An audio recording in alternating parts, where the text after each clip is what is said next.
1 year ago, exactly 1 year ago, to this day, 3rd of February, one of those days that just turns your life around and causes fundamental shifts and just changes or has a bit of a course correction to whatever that was your life trajectory.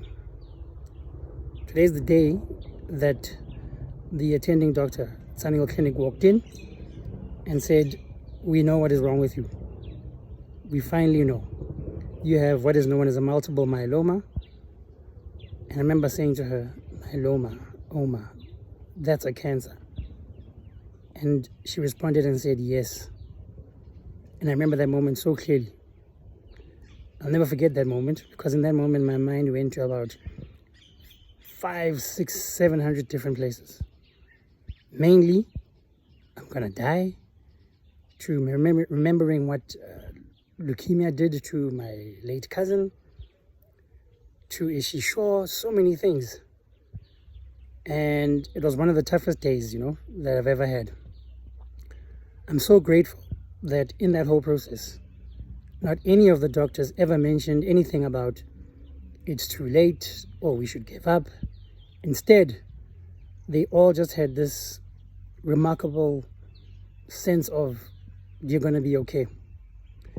And because of that, and all that ensued from that moment, I'm standing here today, extremely grateful. I remember being in ICU after about 5, 6, 7 days and just not getting better, feeling pap, feeling sad, because I just was processing the news and making a promise to myself that if I get out of this at the time was, if I can just be discharged, I promise to go outside, stand in the sun, and just live. Stand in the sun, have a pray.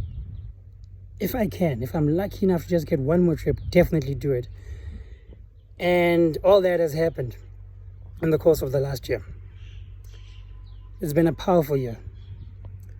As scary and as devastating as the whole process has been, it's been incredibly enriching.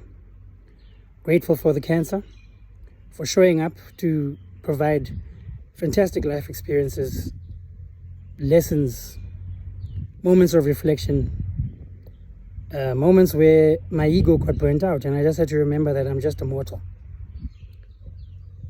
Without that experience, who knows how 2021 would have been.